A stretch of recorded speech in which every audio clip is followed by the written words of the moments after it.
this video, you're going to learn the difference between been and being. This is a must-know topic for you to sound fluent in English. This is a question that a student requested, and I'm very happy that they did. Of course, I'm Jennifer from jforsenglish.com, and this channel is dedicated to helping you sound like a fluent, confident, natural English speaker. Now, before we go any further, make sure you subscribe and hit that bell icon so you're notified every time I post a new lesson. Now, let's dive in with this video.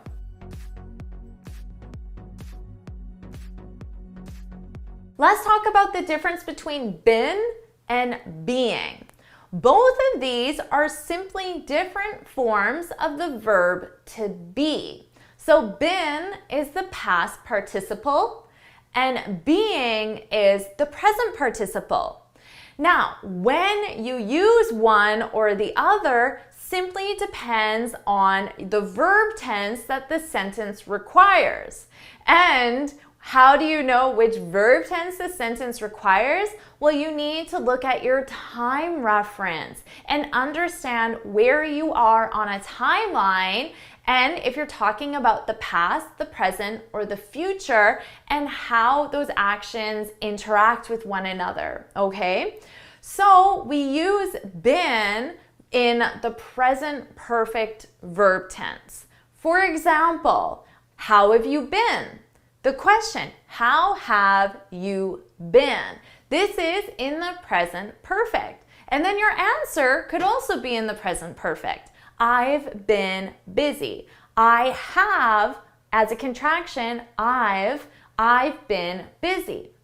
So your key here to know when to use been or being is that been is used with the auxiliary verb have. But remember that have can be conjugated as has with he or she. So it would be she has been busy. I have been busy. So when you see the verb have or has, you know your sentence needs been. And that's the present perfect verb tense.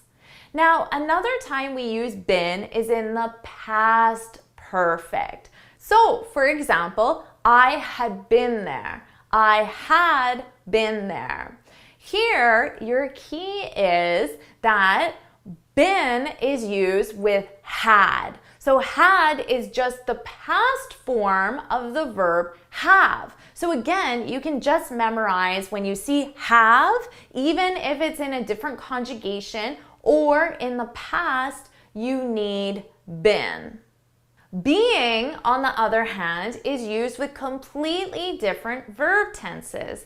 Being is a present participle, so it's used in the continuous form. It's the verb in ing. In that sense, it's used in the present continuous. I could say, she's being difficult. She's being difficult.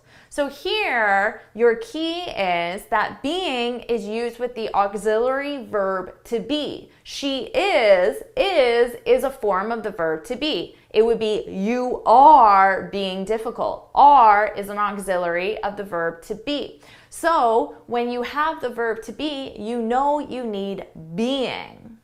We also use being in the past continuous. I could say she was being difficult, or they were being difficult. So again, we're using the auxiliary verb to be, but it's just conjugated in the past as was or were. So your clue for being is when it's used with the verb to be in a present form conjugated with the subject, or in the past form, which is either was or were. Now, being can also be used as a gerund verb. So that's the verb in ing, but is actually being used as the subject of a sentence. So, simply put, I can start my sentence with a gerund verb. And this is to make a general statement that applies to a general situation. So I could say, being difficult is not a good personality trait. Okay, it's just a general statement that applies most of the time. Being difficult is not a good personality trait. So notice my sentence starts with the verb being because that's the gerund verb. So that's a more advanced way to use the verb being. So that's to summarize, when you're going to use been or being, remember that they're just different forms of the verb to be, and when you use them depends on the verb tense that the sentence requires, and the sentence requires a specific verb tense depending on the time reference and if you're in the past, present, or future. So now this is a lot of information. The best way to truly understand this information is to practice it. So you have a lot of work to do. I want you to leave 5 sentences in the comments. 1 with the present perfect, past perfect, present continuous, past continuous, and bonus points if you can get a gerund statement. Remember, all of these are using been or being. So get to work. You're going to have to review this lesson again because there's a lot of information in here. So just take it slow. If you found this video helpful, please hit the like button, share it with your friends, and of course, subscribe. Now, before you go, make sure you head on over to my website, jforsenglish.com, and download your free speaking guide. In this guide, I share 6 tips on how to speak English fluently and confidently. And until next time, happy studying!